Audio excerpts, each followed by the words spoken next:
એક સમયની વાત છે. એક ગામમાં બે મિત્રો રહેતા હતા, હરિયા અને મોહન.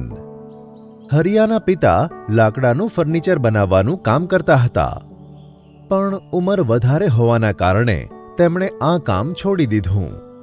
હવે ઘરની જવાબદારી હરિયા ઉપર આવી ગઈ, પણ હરિયા પાસે કોઈ કામ ન હતું અને ન તો મોહન પાસે કામ હતું. એક દિવસ હરિયાએ વિચાર્યું, હું મોહન સાથે મળીને ફર્નિચરનું કામ શરૂ કરી દઉં. હરિયાએ મોહનને બધી વાત જણાવતા કહ્યું, મોહન, તું થોડા પૈસા આપી દે, કારણ કે કામ શરૂ કરતા પહેલા થોડી લાકડીઓ તો લાવવી પડશે ને. ભાઈ, મારી પાસે તો અત્યારે પૈસા નથી. આપણે બંને જંગલમાંથી લાકડીઓ કાપીને લાવીએ તો. હરિયા પણ મોહનની વાત સાથે સહમત થઈ જાય છે અને બંને લાકડીઓ કાપવા માટે જંગલ તરફ નીકળી પડે છે. જંગલમાં ઘણું ફર્યા પછી તેમને સીધા થડવાળું ઝાડ ન મળ્યું. ઘણું ચાલ્યા પછી અંતે તેમને સીધા થડવાળું ઝાડ મળી જાય છે. મોહન થડ ઉપર કુહાડી મારવાનો જ હતો કે તરત જ હરિયાએ તેને રોક્યો અને કહ્યું, આ ઝાડ પર તો પક્ષીઓના ઘણા બધા માળાઓ છે.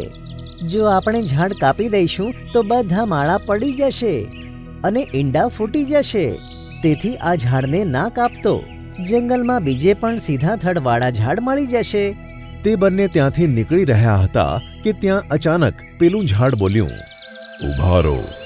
તમે બંને આ પક્ષીઓ વિશે વિચારીને પોતાની ઉદારતાનું ઉદાહરણ આપ્યું છે.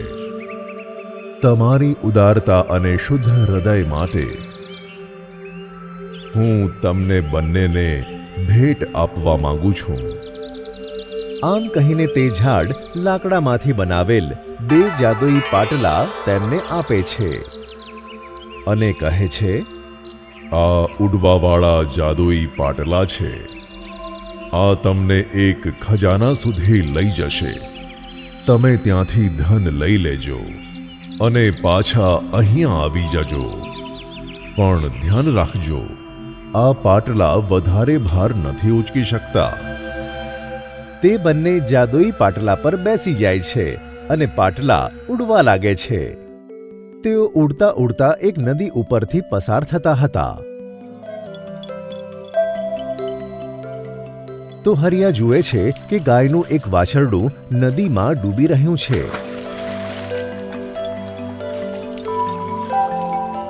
ત્યારે હરિયાએ તેને પોતાના પાટલા પર બેસાડી દીધું. ત્યારબાદ થોડા આગળ ગયા પછી તેમણે જોયું કે એક કૂતરો નદીમાં ડૂબી રહ્યો છે.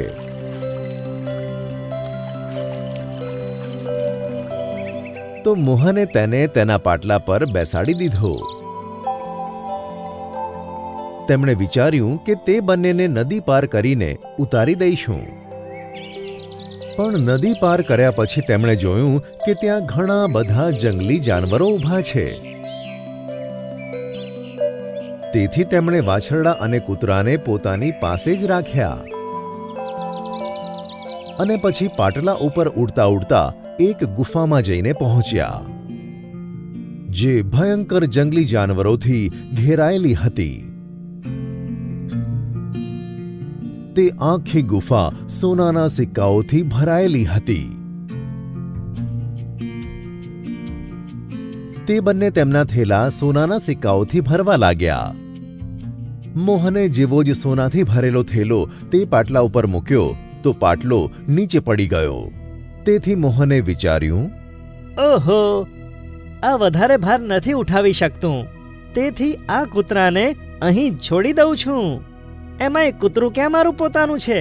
મને શું મળશે આનો જીવ બચાવીને? હા, આમ વિચારીને તેણે કૂતરાને ત્યાં જ ઉતારી દીધો અને થેલામાં ઘણા બધા સોનાના સિક્કાઓ ભરી લીધા. હરિયા સાથે પણ આવું જ થયું. પણ હરિયાએ વિચાર્યું, હું આટલા બધા ધનનું શું કરીશ? હું એટલું જ લઉં છું જેનાથી લાકડીઓ ખરીદી શકું. આમ વિચારીને તેણે થેલામાં થોડા જ સિક્કા ભર્યા અને વાછરડાને સાથે લીધું. હરિયા અને મોહન પાછા તે વૃક્ષ પાસે ગયા તો હરિયાએ જોયું કે તેનો થેલો પૂરેપૂરો સોનાથી ભરાઈ ગયો છે. અને મોહને જોયું તો તેના થેલામાં ફક્ત પથ્થર હતા. પછી ઝાડ બોલ્યું, મોહન, તે ધન માટે પેલા કૂતરાને મરવા માટે છોડી દીધો, અને બીજી બાજુ હરિયાએ વધારે ધનની જગ્યાએ અસહાયને સહાય કરવાનું વિચાર્યું. તે એક જાદુઈ ખજાનો હતો. તે લોકોને તે જ આપે છે જેના તેઓ હકદાર છે.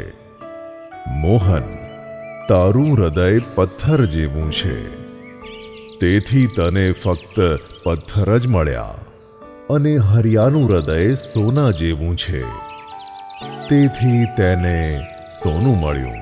મોહન પોતાના વર્તનથી દુઃખી હતો. ત્યાર પછી તેણે નિર્ણય લીધો કે તે આવું વર્તન હવે પછી ક્યારેય નહીં કરે.